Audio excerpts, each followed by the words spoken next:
രണ്ട് കാറ്റഗറി എന്ന് പറയുന്നത് ഒന്ന് ഫങ്ഷണൽ തൈറോയിഡൈറ്റിസ്, മറ്റൊന്ന് ഓട്ടോ ഇമ്മ്യൂൺ തൈറോയിഡൈറ്റിസ്.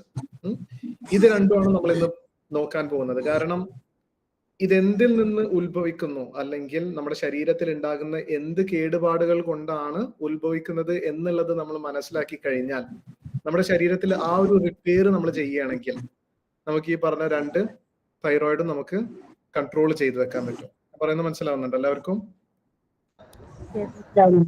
ഓക്കെ. അപ്പോ ഫങ്ഷണൽ തൈറോയിഡ് എന്ന് പറയുന്നത് ഒരു 4-5 ബേസിക് കാരണങ്ങൾ ഉണ്ടാവുന്നതാണ്. എന്ന് വെച്ചാൽ ഒന്ന്, ഈ ഫങ്ഷണൽ തൈറോയിഡിൽ തന്നെ നമ്മൾ മനസ്സിലാക്കേണ്ടത് എവിടൊക്കെയാണ് പ്രശ്നങ്ങൾ വരുന്നത് എന്നുള്ളതാണ്. ഒന്ന്, തൈറോയിഡ് ഹോർമോൺ ഉണ്ടാകുവാനുള്ള ഒരു സാഹചര്യമില്ല. ആ തൈറോയിഡ് ഹോർമോൺ ഉണ്ടാക്കുവാനുള്ള റോ ഇൻഗ്രീഡിയൻസ് ഇല്ല. റോ ഇൻഗ്രീഡിയൻസ് എന്ന് പറയുന്നത്, ഇപ്പൊ നമ്മളൊരു ഓംലെറ്റ് ഉണ്ടാക്കുകയാണെങ്കിൽ എന്തൊക്കെ ഇൻഗ്രീഡിയൻസ് വേണം ഓംലെറ്റ് ഉണ്ടാക്കാന്? ഓണിയൻ, വെജിറ്റബിൾസ്, എഗ് വേണം അല്ലെ? എഗ്, സോൾട്ട് എന്ന് തുടങ്ങിയിട്ടുള്ള ചെറുതും വലുതുമായിട്ടുള്ള കാര്യങ്ങൾ നമുക്ക് ആവശ്യമാണ് അല്ലെ?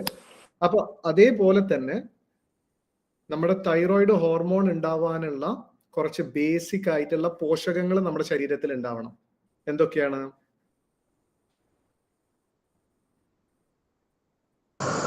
Vitamins, minerals. കറക്റ്റ്. മിനറലിൽ പെടുമ്പോ ഏറ്റവും ഫേമസ് ആയിട്ടുള്ളത്, തൈറോയിഡ് എന്ന് പറയുമ്പോൾ തന്നെ കേൾക്കുന്ന ഒരു മിനറലിന്റെ പേരെന്താണ്? അയോഡിൻ. അയോഡിൻ കേട്ടിട്ടുണ്ടോ? അയോഡിൻ.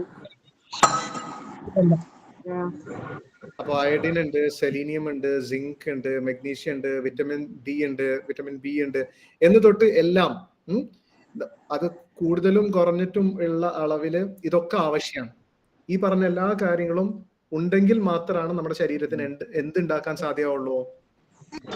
തൈറോയിഡ് ഹോർമോൺ ഉണ്ടാക്കാൻ സാധ്യമാവുള്ളൂ. അപ്പൊ ഞാൻ ഫസ്റ്റ് പറഞ്ഞ കാര്യമാണ്, ഒന്ന് ഫങ്ഷണൽ ടൈപ്പ് ഉണ്ട്, മറ്റൊന്ന് ഓട്ടോ ഇമ്മ്യൂൺ ടൈപ്പ് ഉണ്ട്. ഇപ്പൊ നമ്മൾ ഫങ്ഷണലിന് അടിയിൽ വരുന്ന ബുദ്ധിമുട്ടുകളാണ് നമ്മൾ നോക്കുന്നത്.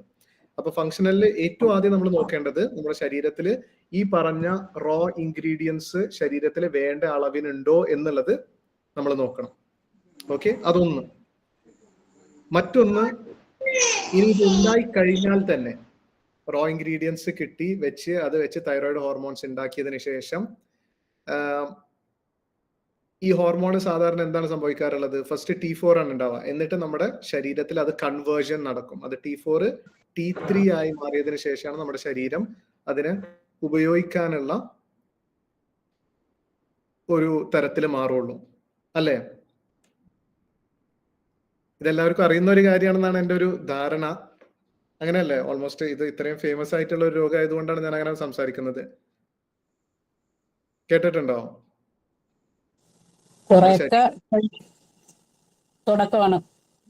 ഓക്കെ. അപ്പൊ നമ്മുടെ ശരീരത്തിൽ ഈ ഒരു സാധനം ഉണ്ടായതിനു ശേഷം, T4 ഉണ്ടായതിനു ശേഷം നമ്മുടെ ശരീരം അതിനെ കൺവേർഷൻ നടത്തണം, അതിനെ T3 മാറ്റണം. അത് നടക്കുന്നത് നമ്മുടെ ലിവറിലാണ്, നമ്മുടെ കരളിലാണ്. അപ്പൊ നമ്മുടെ കരൾ സംബന്ധമായി നമുക്ക് എന്തെങ്കിലും ബുദ്ധിമുട്ടുകൾ ഉണ്ടെങ്കിൽ, നമുക്ക് വൈറൽ ഇൻഫെക്ഷൻസോ അല്ലെങ്കിൽ കരളില് ഫാറ്റി ലിവർ ഉണ്ടെങ്കിലോ അങ്ങനെയുള്ള ബുദ്ധിമുട്ടുകളൊക്കെ ഉണ്ടെങ്കിൽ എന്ത് സംഭവിക്കും? ഈ കൺവേർഷൻ ചിലപ്പോൾ നടന്നോളണം എന്നില്ല. ഓക്കെ, അപ്പോ അവിടെ ഒരു ബുദ്ധിമുട്ടുണ്ടാവാം. അപ്പോഴും നമ്മൾ നോക്കേണ്ടത് എവിടെയാണ്? നമ്മൾ കരളിനെ ശരിയാക്കാനാണ് നോക്കേണ്ടത്. അപ്പോഴാണ് ഈ കൺവേർഷൻ നടക്കുള്ളൂ. അതേപോലെ തന്നെ ഈ കൺവേർഷൻ നടക്കുന്നതിന് വളരെ പ്രധാനപ്പെട്ട ഒരു കാര്യമാണ് പിത്തം എന്ന് പറയുന്നത്, ബൈൽ.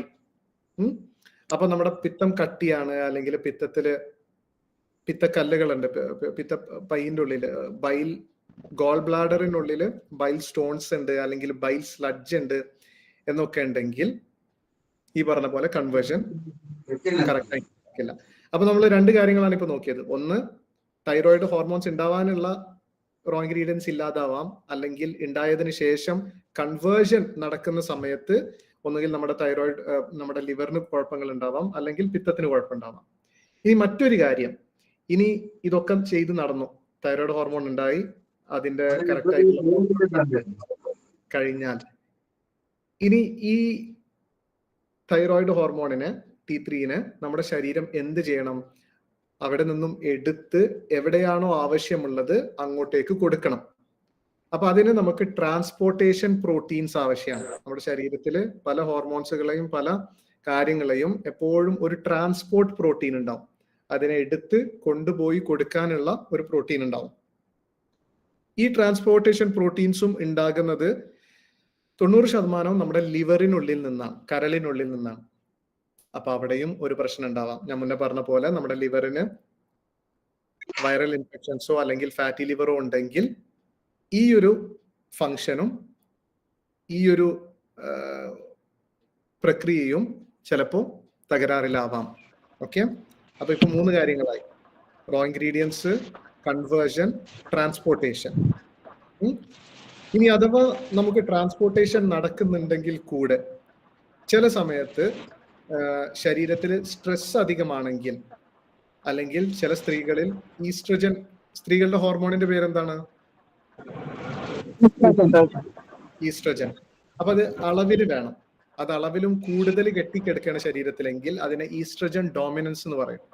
അപ്പൊ എസ്ട്രജൻ ഡോമിനൻസ് നമ്മുടെ ശരീരത്തിൽ ഉണ്ടെങ്കിൽ സ്തനത്തിൽ മുഴ വളർച്ച, അല്ലെങ്കിൽ സ്തനങ്ങളിൽ ക്യാൻസർ, അല്ലെങ്കിൽ യൂട്രസില് അല്ലെങ്കിൽ ഗർഭപാത്രത്തിൽ, യൂട്രസിലോ അല്ലെങ്കിൽ അണ്ടാശയത്തിലോ ഓവറീസിലോ ഫൈബ്രോയിഡ്, മുഴകൾ ഉണ്ടാവാം. അപ്പൊ അതിനൊക്കെ സാധ്യതയുള്ള ഒരു കാര്യമാണ് ഈ എസ്ട്രജൻ എന്ന് പറയുന്നത്. എസ്ട്രജൻ കൂടുതലായി കഴിഞ്ഞാൽ, എസ്ട്രജൻ ഡോമിനൻസ്. അപ്പോ ഇതേപോലെ തന്നെ ഈ എസ്ട്രജൻ കൂടിക്കിടന്നാലും മറ്റൊരു ബുദ്ധിമുട്ടും ഉണ്ടാക്കുന്നുണ്ട്. ഈ തൈറോയിഡ് ഹോർമോണിന്റെ കൂടെ അറ്റാച്ച് ചെയ്ത് നിൽക്കുക, നമ്മുടെ ശരീരത്തിന് എവിടെയാണോ ആവശ്യം അങ്ങോട്ടേക്ക് വിടില്ല. അപ്പൊ ഇങ്ങനെയും ഒരു ഇഷ്യൂ ഉണ്ട്. അപ്പൊ ഒന്ന്, തൈറോയിഡ് ഹോർമോൺ ഉണ്ടാവാനുള്ള റോ ഇൻഗ്രീഡിയൻസ് ഇല്ലാതെ ഇരിക്കുന്ന ഒരു അവസ്ഥ. ഇനി ഉണ്ടായി കഴിഞ്ഞാൽ തന്നെ നമുക്ക് കൺവേർഷൻ നടക്കാത്ത അവസ്ഥ. ഇനി കൺവേർഷൻ നടന്നാലും ട്രാൻസ്പോർട്ടേഴ്സ് ഉണ്ടാകാൻ സാധ്യമല്ലാത്ത ഒരവസ്ഥ. ഇനി അഥവാ ട്രാൻസ്പോർട്ടേഷൻ നടക്കുന്നുണ്ടെങ്കിലും അതിനെ ബ്ലോക്ക് ചെയ്യുന്ന ഒന്നെങ്കിൽ നമ്മുടെ സ്ട്രെസ് ഹോർമോണ്, അതല്ലെങ്കിൽ അധികമായിട്ടുള്ള എസ്ട്രജൻ. ഓക്കെ, അപ്പോ എസ്ട്രജൻ കൂടാനുള്ള ഒരു പ്രധാന കാരണമാണ് വിറ്റമിൻ ഡിന്റെ കുറവ്, അതല്ലെങ്കിൽ അമിതമായിട്ടുള്ള വണ്ണം, അതല്ലെങ്കിൽ പിന്നെ ഫാറ്റി ലിവർ ഒക്കെ തന്നെ ഈസ്ട്രജൻ കൂടാനുള്ള വളരെ പ്രധാനപ്പെട്ട കാര്യങ്ങളാണ്. അപ്പോൾ ഫങ്ഷണൽ തൈറോയിഡിൽ ഇത്രയും കാര്യങ്ങളാണ്. അപ്പൊ ഇതിൽ ഓരോ കാര്യങ്ങളും നമ്മൾ സൂക്ഷിച്ചു നോക്കി അതേതാണോ ഇഷ്യൂ എന്നുള്ളത് നോക്കിയിട്ട് അതിനെ നമ്മൾ പരിഹരിച്ചു കഴിഞ്ഞാൽ ഈ ഒരു തൈറോയിഡ് ഇഷ്യൂ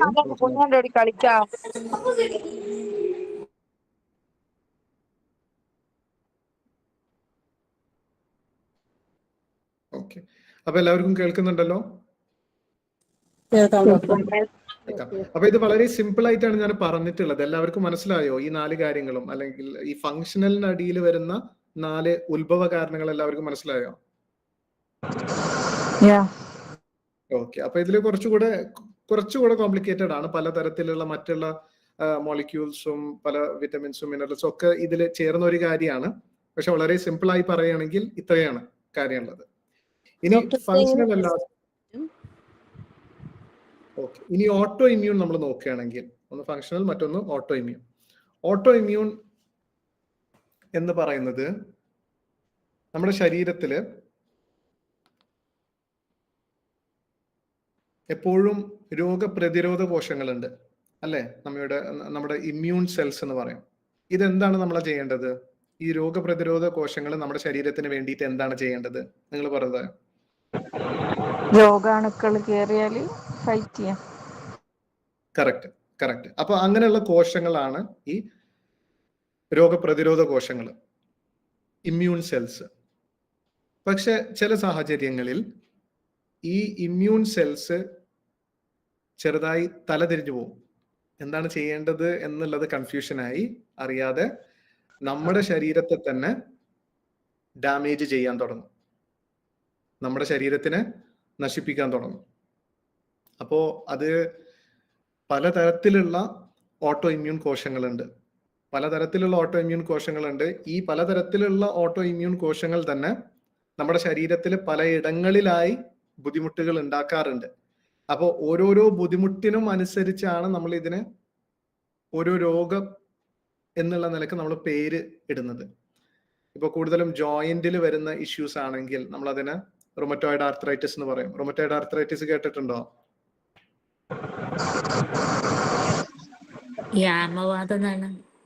അത് തന്നെയാണ് ആമവാദം എന്ന് പറയുന്ന ഒരു കാര്യമാണ്. അതേപോലെ SLE എന്ന് പറയുന്ന ഒരു രോഗം കേട്ടിട്ടുണ്ടോ? ലൂപ്പസ് എന്ന് പറഞ്ഞിട്ട് അതുപോലെ ഒരു വാതരോഗമുണ്ട്. അതേപോലെ യൂറിക് ആസിഡ് ഒരു വാതരോഗത്തിന് നമുക്ക് പഠിക്കാൻ പറ്റില്ല. ഞാൻ അതിനെ കുറിച്ച് മറ്റൊരു ക്ലാസ്. പക്ഷെ ഇങ്ങനെ ഈ ഒരു ഓട്ടോ ഇമ്മ്യൂൺ ആയിട്ടുള്ള ഒരു രീതിയിൽ നമുക്ക് പെടുത്താൻ പറ്റില്ല. അതേപോലെ anti-TPO-ATG എന്ന് പറയുന്ന കാര്യങ്ങൾ ഉണ്ടായി കഴിഞ്ഞാൽ ഒരു 90% നമ്മുടെ തൈറോയിഡിനെ അഫക്ട് ചെയ്യുന്ന കാര്യമാണ്. അപ്പോഴാണ് നമ്മൾ അതിനെ ഹാഷിമോട്ടോസ് തൈറോയിഡൈറ്റിസ് എന്ന് പറയുന്നത്. അപ്പൊ അതിൽ നമ്മൾ നോക്കേണ്ടത് ഇങ്ങനെയുള്ള തലതിരിഞ്ഞു പോയ രോഗപ്രതിരോധ കോശങ്ങൾ ഉണ്ടോ എന്നുള്ളതാണ് നമ്മുടെ ശരീരത്തിൽ നോക്കേണ്ടത്. അപ്പൊ അതിനെ കുറിച്ച് ഇനിയും പറയാം. അപ്പോ ഞാൻ പറഞ്ഞു ഇതൊരു പ്രത്യേക സാഹചര്യത്തിലാണ് ഇങ്ങനെ നമ്മുടെ രോഗപ്രതിരോധ കോശങ്ങൾ തലതിരിഞ്ഞു പോകുന്നത് എന്ന് ഞാൻ പറഞ്ഞു അല്ലെ? എല്ലാവർക്കും ഫോളോ ചെയ്യാൻ പറ്റുന്നുണ്ടല്ലോ? കൺഫ്യൂഷൻ ഇല്ലല്ലോ?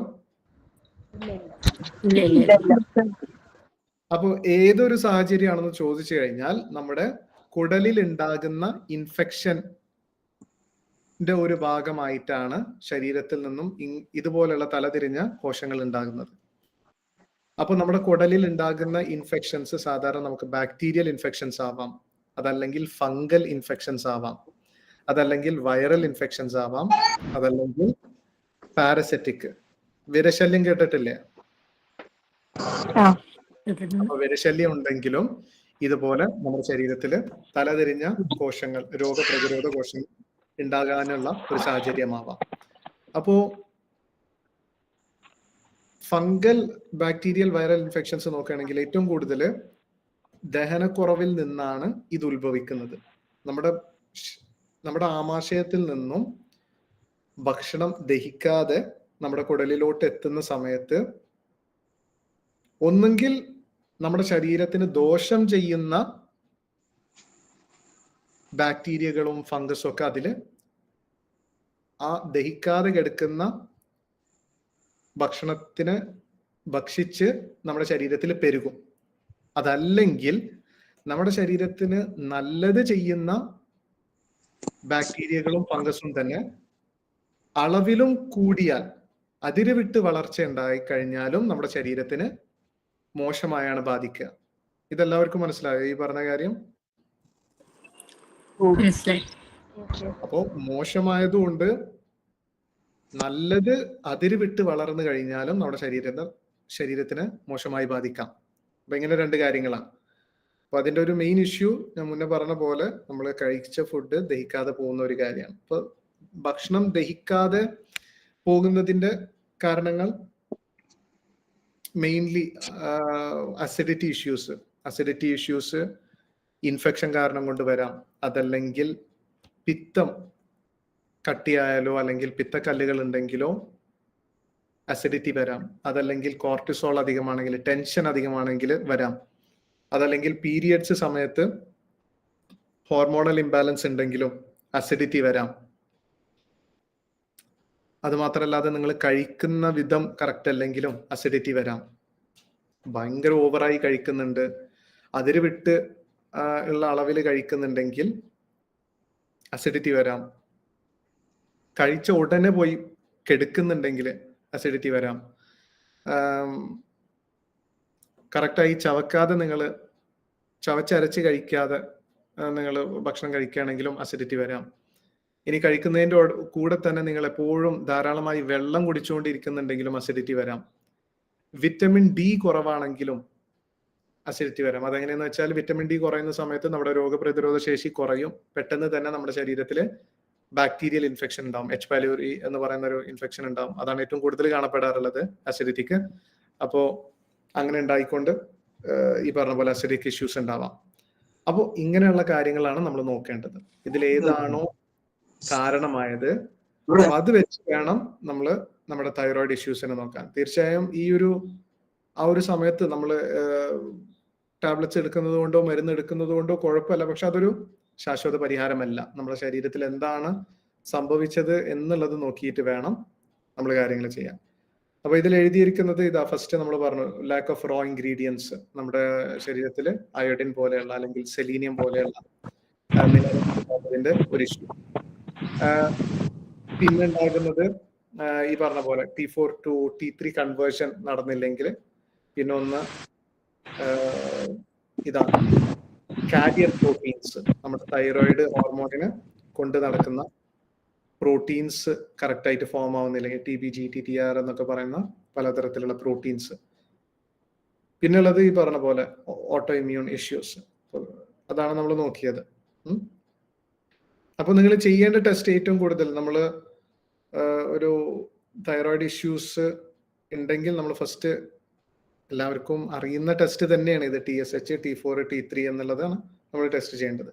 ഇനി അഥവാ നിങ്ങൾക്ക് ഇതുപോലെ തോന്നുന്നുണ്ട്, നിങ്ങൾക്ക് പിന്നെ അസിഡിറ്റി ഇഷ്യൂസോ അല്ലെങ്കിൽ വയറ് സംബന്ധമായുള്ള ബുദ്ധിമുട്ടുകളൊക്കെ ഉണ്ടെങ്കിൽ നിങ്ങൾക്ക് സംശയിക്കാവുന്നതാണ് ഇതൊരു ഓട്ടോ ഇമ്മ്യൂൺ തൈറോയിഡ് ആവാം എന്നുള്ളത്. അപ്പൊ ഫങ്ഷണൽ ആണെങ്കിലും ഓട്ടോ ഇമ്മ്യൂൺ തൈറോയിഡ് ആണെങ്കിലും അതിൽ രണ്ടിലും ഹൈപ്പറും ഹൈപ്പോ ഉണ്ട്. അപ്പൊ അങ്ങനെ ഒരു ഓട്ടോ ഇമ്മ്യൂൺ തൈറോയിഡ് നമ്മൾ ആണോ അല്ലേ എന്ന് നമുക്ക് ചെക്ക് ചെയ്യാൻ, ഇപ്പൊ ഈ തലതിരിഞ്ഞു പോയ രോഗപ്രതിരോധ കോശങ്ങൾ ഉണ്ട് എന്ന് പറഞ്ഞില്ലേ, അപ്പൊ ആ കോശങ്ങളാണ് ഈ ആന്റി TPO ATG എന്ന് പറയുന്നത്. ഇത് രണ്ടും നിങ്ങൾ ലാബിൽ ഒന്ന് ടെസ്റ്റ് ചെയ്ത് കഴിഞ്ഞ് ഇത് പോസിറ്റീവ് ആണെങ്കിൽ നിങ്ങൾക്ക് സംശയിക്കാവുന്നതാണ്.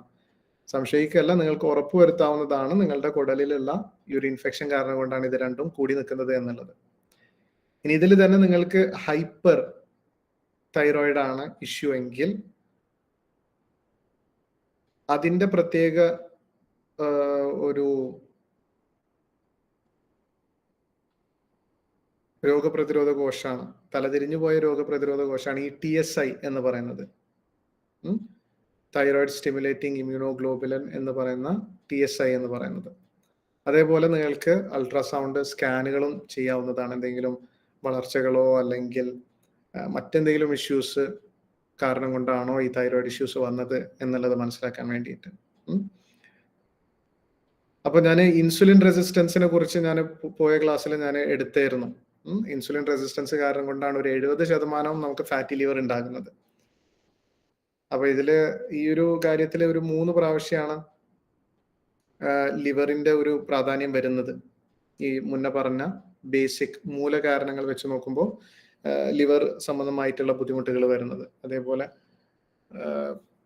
കൊഴുപ്പടിഞ്ഞുകൊണ്ടുണ്ടാകുന്ന ബുദ്ധിമുട്ടുകൾ ഏറെക്കുറെയാണ്. അപ്പോ നിങ്ങളിപ്പോ എടുക്കുന്ന ഒരു ഡയറ്റ് തീർച്ചയായും ഫാറ്റി ലിവർ ഇഷ്യൂസിനെ ടാർഗറ്റ് ചെയ്യുന്നതാണ്. മാത്രമല്ല ഈ ഒരു റോ ഇൻഗ്രീഡിയന്റ് എന്ന് പറഞ്ഞ കാര്യങ്ങളും ടാർഗറ്റ് ചെയ്യുന്ന കാര്യമാണ്. കാരണം നമ്മൾ നന്നായി പോഷകങ്ങളുള്ള ഫുഡുകളാണ് എടുക്കുന്നത്.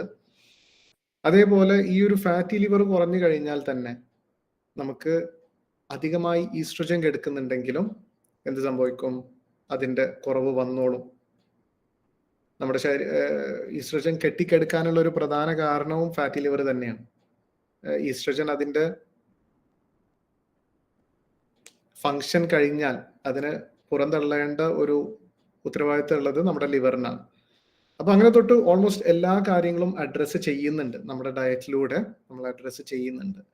എന്നിട്ടും കുറച്ച് അധികമായിട്ടുള്ള ഇഷ്യൂ ഉള്ളവരാണ്, അല്ലെങ്കിൽ കുറച്ച് കാലമായിട്ടുള്ള തൈറോയിഡ് ഇഷ്യൂ ഉള്ളവരാണ്, അല്ലെങ്കിൽ കുറച്ച് കോംപ്ലിക്കേറ്റഡ് ആയിട്ടുള്ള ഒരു വ്യക്തിയാണെങ്കിൽ മാത്രമാണ് അതിൻ്റോടൊപ്പം മറ്റ് മെഡിക്കേഷൻസ് എടുക്കേണ്ടതുള്ളൂ. അതല്ലെങ്കിൽ നമുക്ക് ഡയറ്റിലൂടെ തന്നെ പരിഹരിക്കാവുന്നതാണ്. ഇതിനെക്കുറിച്ച് ഡൗട്ട്സോ കാര്യങ്ങളോ ഉണ്ടെങ്കിൽ ചോദിക്കാവുന്നതാണ്.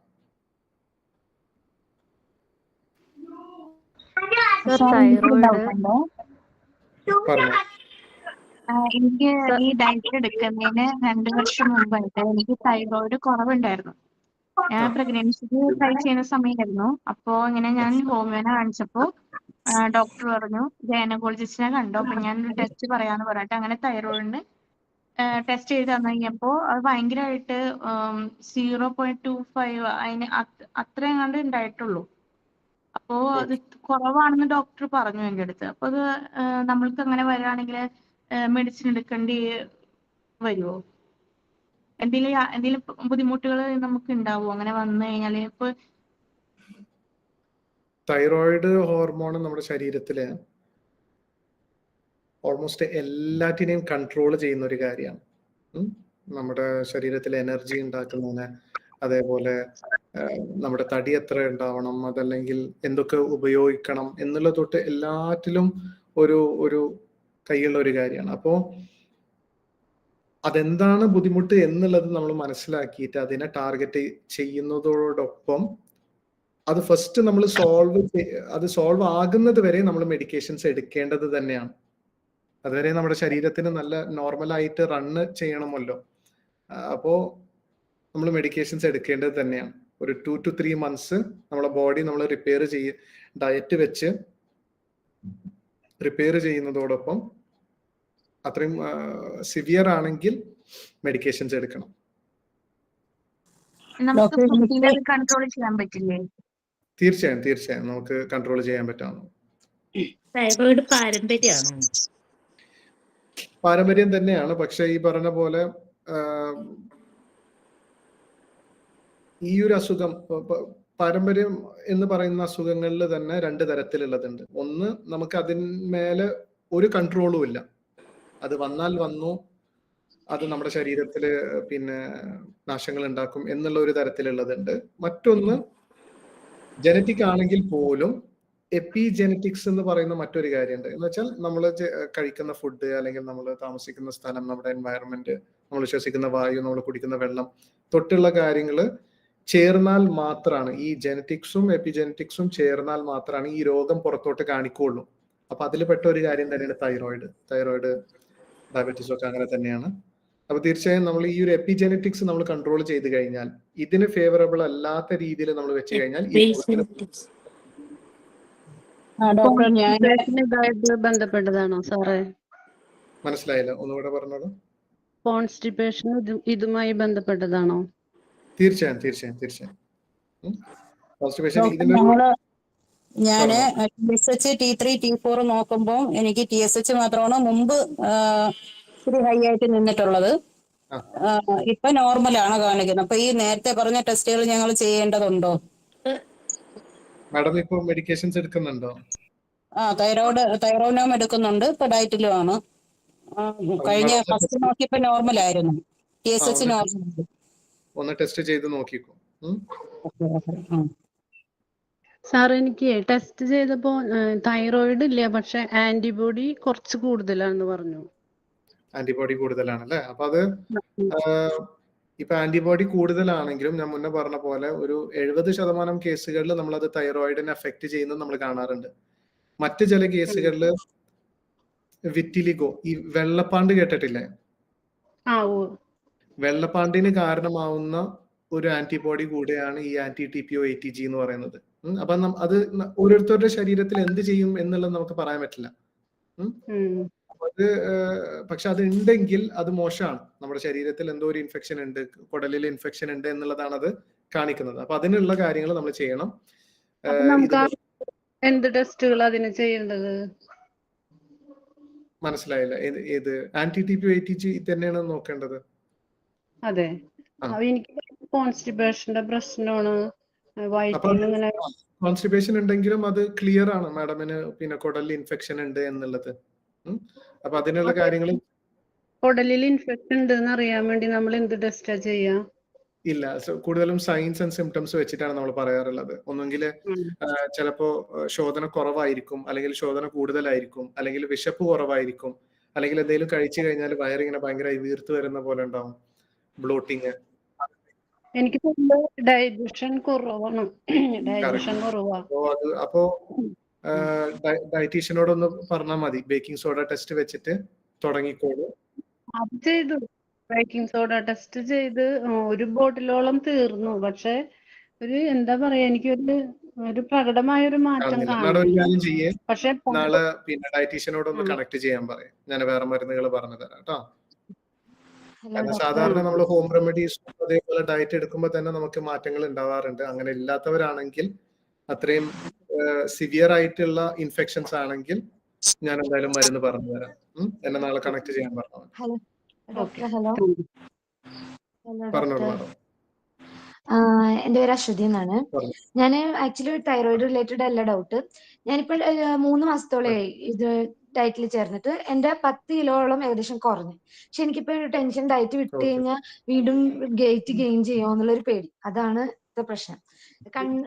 കൺട്രോൾ ചാർട്ട് എനിക്ക് തന്നായിരുന്നു 3-ാമത്തെ മാസമായതുകൊണ്ട്. വെയിറ്റ് ആക്ച്വലി എൻ്റെത് സ്റ്റാർട്ടിങ് എനിക്ക് 66 ഉണ്ടായിരുന്നു. ഇപ്പൊ ഞാൻ 57-ലെത്തി. ആക്ച്വലി എന്റെ ഹൈറ്റ് 152 സെന്റിമീറ്റർ. അപ്പൊ കറക്റ്റ് ആണെന്ന് പറഞ്ഞ് കൺട്രോൾ ചെയ്ത് പോകാനാണ് പറയണത്. അപ്പൊ ഡയറ്റ് വിട്ടാ നമുക്ക് വണ്ണം കൂടുമെന്നുള്ളൊരു ടെൻഷൻ. ഇതാണ് ഇപ്പൊ നമ്മുടെ ശരീരം എന്ന് പറയുന്നത് ശരിക്കും നമ്മുടെ ശരീരം ഇങ്ങനെ കഴിക്കാനല്ല ഡിസൈൻ ചെയ്തിട്ടുള്ളത്. നമ്മൾ നന്നായി ശാരീരികമായി അധ്വാനിക്കാനുള്ള ഒരു ശരീരമാണ് നമ്മുടേത്. അതുകൊണ്ട് തന്നെ നമ്മൾ അതിനനുസരിച്ച് നമ്മൾ കഴിക്കാൻ പാടുള്ളൂ. പക്ഷെ ഇപ്പോഴുള്ള കാലഘട്ടത്തിലുള്ള ഒരു കുഴപ്പം, നമുക്ക് അധ്വാനിക്കാനുള്ള ടൈമില്ല. ശാരീരികമായി അധ്വാനിക്കാനുള്ള ടൈം കിട്ടുന്നില്ല. നമ്മുടെ വർക്കിന്റെ നേച്ചർ മാറിക്കഴിഞ്ഞു. നമ്മൾ കൂടുതലും ഇരുന്നുകൊണ്ടുള്ളത് അല്ലെങ്കിൽ നിന്നുകൊണ്ടുള്ള മാത്രം അധ്വാനങ്ങളാണ്.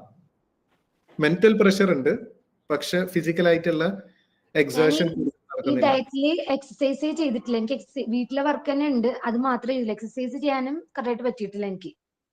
അതാണ് പറയുന്നത്. ഇപ്പൊ നമ്മൾ ഈ ഡയറ്റ് എടുക്കുകയാണെങ്കിൽ നമുക്ക് എക്സസൈസ് ചെയ്യണം എന്ന് ആവശ്യമില്ല. പക്ഷെ നമ്മുടെ ഈ ഒരു സാഹചര്യം വെച്ച് നോക്കുമ്പോൾ നമ്മൾ കുറച്ച് സ്ട്രിക്റ്റ് ആയിട്ട് തന്നെ നമ്മൾ ഡയറ്റിൽ ഇരുന്നാൽ മാത്രമേ നമുക്ക് ആരോഗ്യം നിലനിർത്താൻ പറ്റുള്ളൂ.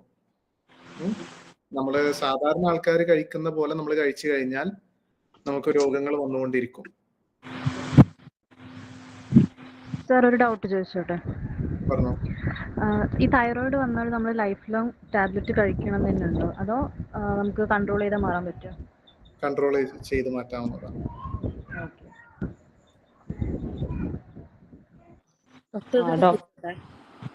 ഞാനൊന്ന് ചോദിക്കട്ടെ. എന്റെ പേര് ഷബാന എന്നാണ്. ഞാനിപ്പോ ഡയറ്റ് കഴിഞ്ഞ 26-ന് സ്റ്റാർട്ട് ചെയ്തിട്ടുള്ളൂ. എനിക്ക് ഭയങ്കര ടയർഡ്നെസ് ഉണ്ട്. ഈ ഡയറ്റ് തുടങ്ങണേക്കാൾ മുമ്പ് തൊട്ടേ എനിക്ക് ഉണ്ടായിരുന്നു. പക്ഷെ എന്റെ തൈറോയിഡ് ചെക്ക് ചെയ്തപ്പം നോർമലാണ്, പക്ഷെ നല്ല ടയർഡ്നെസ്സും ഉണ്ട്. എനിക്ക് ഓവർ സ്വെറ്റിംഗ് ആണ്. ഞാൻ ഇവിടെ ബാംഗ്ലൂരാണ് താമസിക്കുന്നത്. ഇവിടെ സമ്മർ എന്താന്ന് എനിക്കറിയില്ല. 2022 എന്റെ യൂട്രസ് റിമൂവ് ചെയ്തതാ. പക്ഷെ ഇടക്കിടക്ക് എനിക്ക് ഹോട്ട് ഫ്ലാഷ് പോലെ ഇങ്ങനെ വരുന്നുണ്ടായിരുന്നു. പക്ഷെ ഇപ്പൊ കണ്ടിന്യൂസ് ഞാനിങ്ങനെ ഭയങ്കര സ്വെറ്റിംഗ് ആണ്. അപ്പൊ ഞാൻ ഈ തൈറോയിഡ് ഇപ്പൊ സാറ് പറഞ്ഞ ടെസ്റ്റുകൾ ചെയ്യേണ്ട ആവശ്യമുണ്ടോ? നോർമൽ തൈറോയിഡ് നോക്കുമ്പോ അപ്പൊ ഇപ്പൊ ഇനി ഇത് ചെയ്യേണ്ട മഗ്നീഷ്യം മാത്രം കഴിച്ചാൽ മതി. ഡയറ്റീഷ്യൻ പറഞ്ഞു തരാം എത്രയാണെന്നുള്ളത്. കേട്ടില്ല. വിറ്റമിൻ ഡിയും മഗ്നീഷ്യം കഴിച്ചാൽ മതി കേട്ടോ. ഡോക്ടർ, എനിക്ക് ചോദിക്കാനുള്ളത്, എൻ്റെ പേര് ശാലിനി എന്നാണ്. ഞാനിപ്പോ ഒരു 1 month ആയിട്ട് നിങ്ങളുടെ ഇതിൽ ജോയിൻ ചെയ്തിട്ട്. Okay, I was around 73 kgs. പക്ഷെ ഞാൻ എത്ര ഡയറ്റ് നോക്കിയിട്ടും എൻ്റെ വെയിറ്റ് അത്ര കുറയുന്നില്ല. റിമൂവ് ചെയ്തിട്ടില്ല. Gall bladder also remove and liver. കുറച്ച് ലിവർ എൻസൈംസ് കുറച്ച് ഹാപ്പിയാണ്. Feeling very tired. ഭയങ്കര മസിൽ ക്രാംസ് ഒക്കെ ഉണ്ട്. What test should I do? ഇങ്ങനെ ഇത് ഓവർകം ചെയ്യേണ്ടത്? മാഡം ബേക്കിംഗ് സോഡ ടെസ്റ്റ് ചെയ്തതാണോ? ചെയ്തിട്ടില്ല, പറഞ്ഞിട്ടില്ല ഞാൻ. പക്ഷേ doctor give me an advice.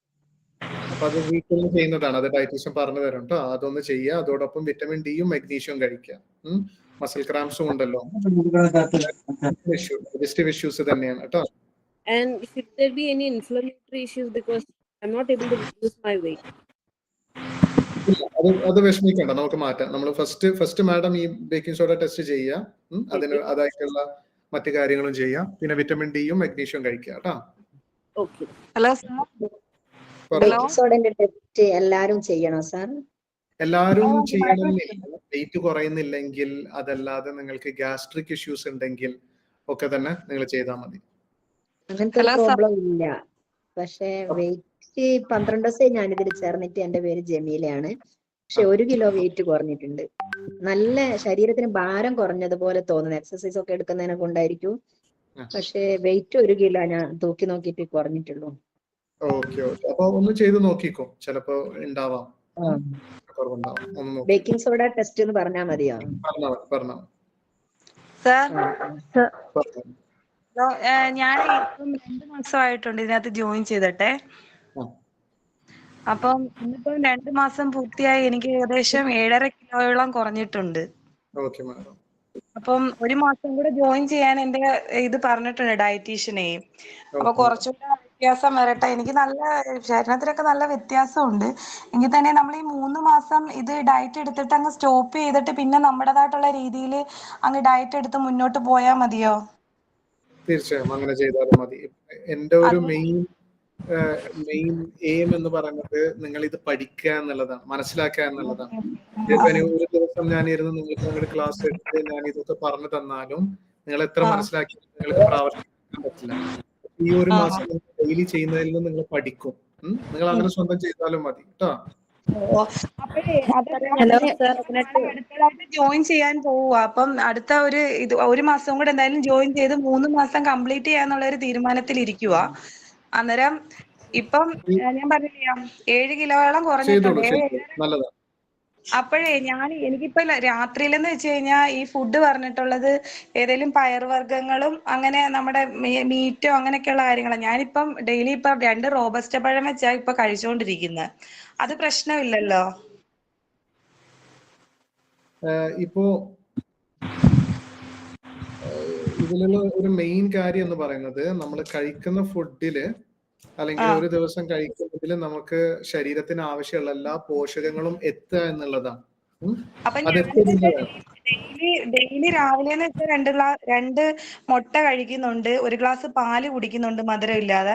പിന്നെ ഉച്ചയ്ക്ക് ചോറ് അവിടെ ഇട്ടിട്ട് ഒന്നെങ്കിൽ പയറ് പുഴുങ്ങി കഴിക്കുക, അല്ലെങ്കിൽ വെജിറ്റബിൾസ് കഴിക്കുക. മിക്കവാറും ദിവസങ്ങളിൽ ചെറുപയർ ഞാൻ പുഴുങ്ങി കഴിക്കും. എനിക്കത് ഇഷ്ടമായതുകൊണ്ട്, ഈ പയറുവർഗ്ഗങ്ങൾ ഇഷ്ടമായതുകൊണ്ട് അതങ്ങ് ആക്കി ഉച്ചയ്ക്ക്. പിന്നെ അത് വൈകുന്നേരം ഇപ്പൊ 2 റോബസ്റ്റ പഴത്തിൽ ഒഴിവാക്കും. ഓക്കെ മാം, അങ്ങനെയാണെങ്കിൽ കുഴപ്പമില്ല മാഡം, കണ്ടിന്യൂ ചെയ്തോളൂ കേട്ടോ. ചില ദിവസങ്ങളിൽ നമ്മൾ പുറത്തോട്ട് പോകുന്ന ടൈമിലൊക്കെ ആണെങ്കിൽ ഏതെങ്കിലും നമ്മൾ ഇറച്ചിയൊക്കെ കഴിക്കുവാണെങ്കിൽ അതനുസരിച്ച് പിറ്റേന്ന് ഫാസ്റ്റിംഗ് ഇച്ചിരി കൂടെ നീട്ടും. നല്ല കണ്ടിന്യൂ ചെയ്തോളൂ. ഇറച്ചിയും സലാഡും ഒക്കെ കഴിക്കില്ല, റൈസ് അങ്ങ് കംപ്ലീറ്റ് ആയിട്ട് ഒഴിവാക്കിയാൽ മതിയല്ലോ. റൈസ് ഹലോ സാർ, ഞാൻ ഒരാഴ്ചയായിട്ടുള്ളൂ ഡയറ്റ് തുടങ്ങിയിട്ട്. പിന്നെ ഭയങ്കര ബാക്ക് പെയിൻ ആണ്. അത് ഇതിന് മുന്നേ ഉള്ളതാണ് കേട്ടോ. അതിന് എന്തെങ്കിലും ടെസ്റ്റ് ചെയ്യണോ? ഭയങ്കര ബാക്ക് പെയിൻ, വണ്ടിയിലൊന്നും വണ്ടി ഇരിക്കാൻ വയ്യ, കിടക്കാൻ വയ്യ, അപ്പോഴേക്ക് ഭയങ്കര ബുദ്ധിമുട്ടാണ്. ബാക്ക് പെയിന് 2 കാരണങ്ങളാണ് മെയിൻ ആയിട്ട് വരുന്നത്. ഒന്ന്, അവിടെയുള്ള ഡിസ്ക് ബൾജ് ചെയ്ത് കഴിഞ്ഞാൽ ഒരു ഇഷ്യൂ ഉണ്ടാവും. അതല്ല, നിങ്ങൾക്ക് ഈ മുന്നേ ഞാൻ പറഞ്ഞ പോലെ തന്നെ കുടലിൽ ഇൻഫെക്ഷൻ ഉണ്ടെങ്കിലും, അല്ലെങ്കിൽ യൂട്രസിൽ ഇൻഫെക്ഷൻ ഉണ്ടെങ്കിൽ, അല്ലെങ്കിൽ വജൈനൽ ഇൻഫെക്ഷൻസ് ഉണ്ടെങ്കിൽ, ഈ പറഞ്ഞ പോലെ വെള്ളപ്പൊക്കം ഉണ്ടെങ്കിൽ ഒക്കെ തന്നെ ഇതുപോലെ ഉണ്ടാവും. അല്ലെങ്കിൽ ശോധനക്കുറവുണ്ടെങ്കിൽ, അല്ലെങ്കിൽ ശോധന കൂടുതലാണെങ്കിൽ ഒക്കെ തന്നെ ഇതുണ്ടാവാനുള്ള സാധ്യത ഉണ്ട്. അപ്പൊ അതെന്താണെന്നുള്ളത് മനസ്സിലാക്കിയിട്ട് വേണം അതിന് എക്സസൈസ് വേണോ വേണ്ടേ എന്നുള്ളത് നിർണ്ണയിക്കാൻ. പിന്നെ തൈറോയിഡ് കുറയാൻ വേണ്ടിട്ട് നമ്മള് ഫുഡിൽ എന്തെല്ലാം ഉൾപ്പെടുത്തണം? ഇപ്പോ നിങ്ങൾ ചെയ്യുന്ന ഡയറ്റ് ഏറ്റവും നല്ലതാണ്. തൈറോയിഡിനുള്ള ഏറ്റവും നല്ല ഡയറ്റ് ആണ്. അതിൽ ഇനി കൂടുതലൊന്നും ചെയ്യാനൊന്നുമില്ല. ഡയറ്റീഷ്യൻ പറഞ്ഞത്. അല്ല സർ, എനിക്ക് തൈറോയിഡ് ഇല്ല. ഞാൻ ആക്ച്വലി എന്റെ അമ്മയ്ക്ക് തൈറോയിഡ് ഉണ്ട്. അപ്പോ ടാബ്ലറ്റ് കഴിച്ചുകൊണ്ടിരിക്കുന്നതാണ്.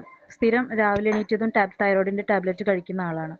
അപ്പോൾ നമ്മൾ ആ തൈറോയിഡിന്റെ അളവ് കുറയ്ക്കാൻ വേണ്ടിയിട്ട് അവർ കഴിക്കുന്ന ഫുഡിൽ എന്തെല്ലാം നമ്മൾ ഉൾപ്പെടുത്തണം? ഇതിന്റെ ഒരു ഇഷ്യൂ എന്താന്ന് വെച്ചാല്, നമ്മൾ അങ്ങനെ ഏതെങ്കിലും ഒന്ന് ഇൻക്ലൂഡ് ചെയ്തത് കൊണ്ടോ അല്ലെങ്കിൽ ഒന്ന് മാറ്റിയത് കൊണ്ടോ നമ്മൾ വിചാരിക്കുന്ന പോലെയുള്ള ഒരു മാറ്റങ്ങൾ ഉണ്ടാവില്ല. അപ്പോ കിട്ടുന്ന പോലെ, അല്ലെങ്കിൽ ഈ ഒരു ക്ലാസ്സിൽ നിങ്ങളിപ്പോ എല്ലാവരും ഡയറ്റ് എടുക്കുന്നവരാണ്, നിങ്ങൾക്ക് കാണുന്ന ചേഞ്ച് ഒന്നും അങ്ങനെയുള്ള ഒരു കാണിച്ചോളണം എന്നില്ല. അപ്പൊ അതുകൊണ്ടാണ് അതൊക്കെ ചെറിയ കാര്യങ്ങളല്ലേ. നിങ്ങളിപ്പോ ചെയ്തിട്ടുള്ള വലിയൊരു മാറ്റാണ് അല്ലേ. നിങ്ങളുടെ ഹോൾ ഡയറ്റ് തന്നെ നിങ്ങൾ മാറ്റി. അതുകൊണ്ട് നിങ്ങൾ പെട്ടെന്ന് റിസൾട്ടുകൾ കാണും. പെട്ടെന്ന് പറയുന്നത് 1-2 മാസം എടുത്തിട്ടാണ്. പക്ഷെ അത് നമ്മൾ ശരിക്കും മറ്റു രോഗങ്ങൾ വെച്ച് നോക്കുമ്പോൾ അത് വലിയ ഒരു സമയം തന്നെ, ഒരു വളരെ ഷോർട്ട് ടൈം സ്പാൻ ആണ്. അപ്പൊ അങ്ങനെ നിങ്ങൾക്ക് പ്രതീക്ഷിക്കാൻ പറ്റില്ല ഏതെങ്കിലും ഒന്നോ രണ്ടോ ഇൻഗ്രീഡിയൻസ് മാറ്റിയത് കൊണ്ട് മാത്രം. അപ്പൊ സർ അങ്ങനെ തൈരും ഡയറ്റ് ചിക്കനും ഒരുമിച്ച് കഴിക്കാവോ? എങ്ങനെയാണ്? തൈരും ചിക്കനും ഒരുമിച്ച് കഴിക്കാവോ? ഉച്ചക്ക് നമ്മൾ കഴിക്കുമ്പോ എന്തെങ്കിലും ഇല്ല, ഒരു കഴിക്കുന്നത് പച്ചക്കറി അതിന്റെ കൂടെ? നല്ലതാണ്, കഴിക്കുന്നതുകൊണ്ട് കുഴപ്പമില്ല കേട്ടോ. സാറേ അങ്ങനെ ഞാൻ 18 ദിവസമായി ഡയറ്റിൽ അപൂർവം പേർക്ക് തുടങ്ങിയിട്ട്. മാത്രമാണ് അങ്ങനെ ഇഷ്യൂസ് ഉള്ളത്. അങ്ങനെ അലർജിയോ അല്ലെങ്കിൽ ബുദ്ധിമുട്ടോ ഗ്യാസ്ട്രിക് ഇഷ്യൂസോ ഉള്ളവർ മാത്രം, അങ്ങനെ കഴിച്ചാൽ ബുദ്ധിമുട്ടുള്ളവർ മാത്രം അത് വേണ്ടെന്ന് വെച്ചാൽ മതി. സാറേ ചിയാ സീഡ് നമുക്ക് ഡയറ്റിൽ വെള്ളത്തിൽ തുടങ്ങിയിട്ട് കഴിക്കാവോ? ചിയാ സീഡ് കഴിക്കുന്നത് കൊണ്ട് എന്താണെന്നാണ് പറഞ്ഞത്? മോര് വെള്ളത്തിൽ ആണ് കഴിക്കുന്നത്, അതങ്ങനെ കഴിക്കാവോ? കുഴപ്പമൊന്നും ഉണ്ടാവോ? കഴിക്കാം, നല്ലതാണ്. ചിയാ സീഡ് വളരെ നല്ലതാണ്. പക്ഷെ ഈ മുന്നേ പറഞ്ഞ പോലെ തന്നെ ചിലവർക്ക് മാത്രം ഈ വയറ്റിൽ ഇൻഫെക്ഷൻ ഉള്ളവർക്ക്, ചിലവർക്ക് കേട്ടോ, വളരെ അപൂർവമാണ്, ഈ ചിയാ സീഡ് കഴിക്കുന്ന സമയത്ത് ഈ മോശമായ ബാക്ടീരിയ അത് ഫുഡ് ആക്കിയിട്ട് ഇൻഫെക്ഷൻ കൂടും, ഫംഗൽ ഇൻഫെക്ഷനോ അല്ലെങ്കിൽ ബുദ്ധിമുട്ടുകളോ കൂടും. അപ്പൊ അവര് മാത്രം ഒന്ന് ശ്രദ്ധിക്കുക എന്നുള്ളതുള്ളൂ, ബാക്കിയുള്ളവർക്ക് നല്ലത് തന്നെയാണ്. സാറേ ഞാൻ 18 ദിവസമായി ഡയറ്റിൽ ജോയിൻ ചെയ്തിട്ട്. ഇപ്പൊ 2 കിലോയെ വെയിറ്റ് കുറഞ്ഞിട്ടുള്ളൂ. പിന്നെ ഇപ്പോഴാണ് കഴുത്ത് വേദന മുമ്പ് ഉണ്ടായിരുന്നു. ഇപ്പൊ ഇനി ഫുഡിന്റെ എന്താ കുറഞ്ഞത് കൊണ്ടാണോന്ന് അറിയില്ല, ഇപ്പൊ കഴുത്ത് വേദന വരാൻ തുടങ്ങിയിട്ടുണ്ട്. മാഡം വിറ്റമിൻ ഡി ഒന്ന് ചെക്ക് ചെയ്യുക, അതോടൊപ്പം ബേക്കിംഗ് സോഡ ടെസ്റ്റ് ഒന്ന് ചെയ്യുക കേട്ടോ. ഹലോ സർ, പറഞ്ഞോ. ഇപ്പൊ ഞാൻ ആപ്പിൾ സിഡർ വിനീഗറും സീക്കോഡിന്റെ ടാബ്ലറ്റും കഴിക്കുന്നുണ്ട്, ക്യാപ്സൂളെ. അപ്പം ഒരു ഇതിനകത്ത് നമ്മൾ നിർത്തണോ, അങ്ങനെ വല്ലതും ഉണ്ടോ? ഇപ്പൊ ആപ്പിൾ സിഡർ വിനീഗർ ഒരു ബോട്ടിൽ കഴിയാറായിട്ടുണ്ട്. അപ്പൊ ഇനി അത് കഴിയുമ്പോ ഇനി വേറെ വാങ്ങണോ?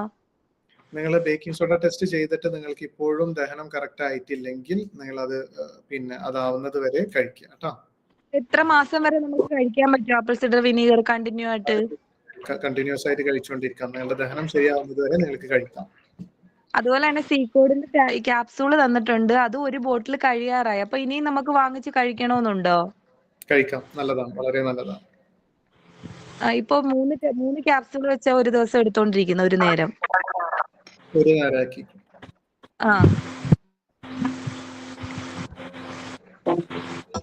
സാർ എന്റെ പേര് ജിലാനാണ്. അതായത് വൈകിട്ട് ഞാനിപ്പോ ഒരാഴ്ച ആയിട്ടേ ഉള്ളൂ.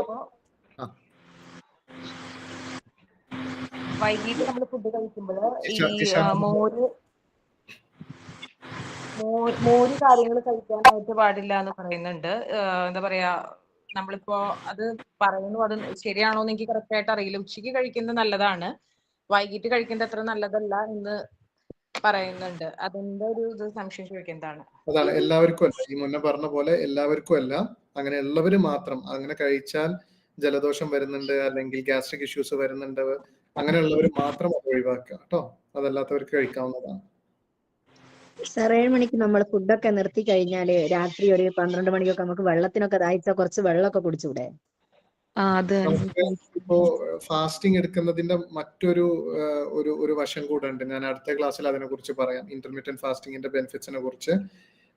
പക്ഷെ അങ്ങനെ ദാഹിക്കുന്നുണ്ടെങ്കിൽ, തീരാ ദാഹം ഉണ്ടെങ്കിൽ, നിങ്ങൾക്ക് പകൽ സമയം വെള്ളം കുടിക്കുന്നതിനോടൊപ്പം തന്നെ നിങ്ങൾ ഒരു 5 ദിവസം ORS ചേർത്ത് കുടിക്കുകയാണെങ്കിൽ ഈ ഒരു ദാഹം ചിലപ്പോൾ കുറയാൻ സാധ്യതയുണ്ട്. കാരണം എപ്പോഴും ദാഹം എന്ന് പറയുന്നത് വെള്ളത്തിന് മാത്രമുള്ള ദാഹമല്ല, ചിലപ്പോൾ ഇലക്ട്രോലൈറ്റ്സ് തന്നെയാണെങ്കിലും ഈ പറഞ്ഞ ഇഷ്യൂസ് ഉണ്ടാവും. ഞാനും അത് ചോദിക്കാൻ വന്നതായിരുന്നു. പറഞ്ഞോളൂ. സർ ഞാന് ഒരു 10 വർഷത്തോളമായിട്ട് തൈറോയിഡിന്റെ ടാബ്ലറ്റ് എടുത്തുകൊണ്ടിരിക്കുന്നുണ്ട്. അപ്പൊ ഞാൻ ഡയറ്റിൽ ജോയിൻ ചെയ്തിട്ട് ഒരാഴ്ച ആയിട്ടേ ഉള്ളൂ. അപ്പൊ നമുക്കിപ്പോ ഈ ഡയറ്റ് എടുത്തുകൊണ്ടിരിക്കുന്ന ടൈമില് നമുക്ക് നിർത്താൻ പറ്റുമോ തൈറോയിഡിന്റെ? എനിക്ക് ഓൾറെഡി എപ്പോൾ ചെക്ക് ചെയ്യുമ്പോൾ ഇപ്പം മെഡിസിൻ എടുക്കുന്നതുകൊണ്ടാണെന്ന് അറിയില്ല, നോർമൽ ആണ്. ഇപ്പൊ ഡോക്ടർക്ക് കാണുമ്പോൾ തൈറോയിഡും 75 ഞാൻ ഡെയിലി എടുക്കുന്നുണ്ട്. പിന്നെ ഇപ്പൊ എനിക്ക് ഡയറ്റ് ചെയ്തു തുടങ്ങിയതിന് ശേഷമാണോന്ന് അറിയില്ല, കുറച്ച് ഉറക്കം ഭയങ്കരമായിട്ട്, പകലൊക്കെ ഭയങ്കരമായിട്ട് ഉറക്കം വരുന്നുണ്ട്. നിങ്ങൾ വിറ്റമിൻ ഡിയും മഗ്നീഷ്യം എടുക്കാം. പിന്നെ ഒരു മാസം കഴിഞ്ഞിട്ട് വീണ്ടും ഒന്ന് ടെസ്റ്റ് ചെയ്തിട്ട് എന്നെ അറിയിക്കും കേട്ടോ. ഹലോ സർ, ടാബ്ലറ്റ് ഇപ്പൊ നിർത്താം. ഹലോ സർ, ഞാൻ ഇന്ന് ജോയിൻ ചെയ്തതാണ്. എനിക്കെന്ന് വെച്ചാലേ എന്റെ പ്രോബ്ലം വെച്ചാൽ ഞാൻ രാവിലെ ഇപ്പൊ നമ്മളൊരു ഡ്രസ് വെയർ ചെയ്ത് പോയി വൈകിട്ടാകുമ്പോഴത്തേക്ക് അത് ടൈറ്റാവും. അതാണ് എന്റെ ബുദ്ധിമുട്ടാണ്. ഭയങ്കരമായിട്ട് ഞാൻ അതിന് ബുദ്ധിമുട്ട് അനുഭവിക്കുന്നുണ്ട്. പിന്നെ ഞാൻ അലർജിക് മാഡം ആണ്. എനിക്ക് മെഡിസിൻസ് ഒക്കെ അലർജിയാണ്. പാരസെറ്റമോള്, ബ്രൂഫിൻ, പവർ, അങ്ങനെ എല്ലാ കേസും ഞാൻ ആയുർവേദിക് മെഡിസിൻ മാത്രമാണ് ചെയ്യാറുള്ളൂ. എല്ലാ ടൈപ്പിലും മാഡം ബേക്കിംഗ് സോഡ ടെസ്റ്റ് ചെയ്തായിരുന്നോ? ഇല്ല, ഒന്നും ചെയ്തിട്ടില്ല. ഇന്നാണ് സ്റ്റാർട്ട് ചെയ്തിട്ടുള്ളത്. Okay okay. അപ്പൊ അതൊന്ന് ചോദിച്ചിട്ട് മാഡം ഒന്ന് കൃത്യമായിട്ട് ചെയ്യട്ടോ. അതോടൊപ്പം വിറ്റമിൻ ഡിയും മെഗ്നീഷ്യം കഴിക്കാം കേട്ടോ. ഞാൻ നന്നായിട്ട് ചെയ്യുള്ളൂ, കാരണം നന്നായിട്ട് ട്രാവൽ ചെയ്ത ട്രെയിനറാണ് ഞാൻ. അപ്പൊ 2 വീലറിൽ നല്ലോണം യാത്ര, വെയിലും ഉള്ളതുണ്ട്. ചിലപ്പോ എന്തെങ്കിലും പ്രത്യേകിച്ച് ടെസ്റ്റുകൾ ചെയ്യണ്ടെങ്കിൽ ഒന്ന് പറഞ്ഞു തന്നെ. ഒന്ന് വിറ്റമിൻ ഡി ടെസ്റ്റ് ചെയ്തിട്ട് എന്നെ ഒന്ന് അറിയിക്കും. Okay sir. സാറേ ഞാൻ ജോയിൻ ചെയ്തിട്ട് അപ്പോ ഞാൻ ആർക്കെങ്കിലും ഡൗട്ട്സ് ക്ലിയർ ചെയ്യാതെ പോയിട്ടുണ്ടെങ്കിൽ ക്ഷമിക്കണം. ഡയറ്റീഷ്യൻസിനോട് ഒരു വോയിസ് നോട്ട് അയച്ചു കഴിഞ്ഞാൽ ഒന്നുകിൽ ഞാൻ അല്ലെങ്കിൽ മറ്റു ഡോക്ടേഴ്സ് അതിന് റിപ്ലൈ ചെയ്യും കേട്ടോ. എന്തായാലും ഇത്രയും സമയം ചെലവഴിച്ചതിനും രോഗങ്ങളെ കുറിച്ച് പഠിക്കുന്നതിനും അതേപോലെ നിങ്ങളുടെ ശരീരത്തെക്കുറിച്ച് മനസ്സിലാക്കുന്നതിനൊക്കെ താല്പര്യം കാണിക്കുന്നതിൽ വളരെ സന്തോഷമുണ്ട്. നമുക്ക് അടുത്ത ആഴ്ച മറ്റൊരു ടോപ്പിക്കായിട്ട് നമുക്ക് കാണാം. Thank you everyone. Good night. Thank you sir. Thank you sir. Thank you sir. Thank you sir. Thank you sir. Thank you sir. Good night.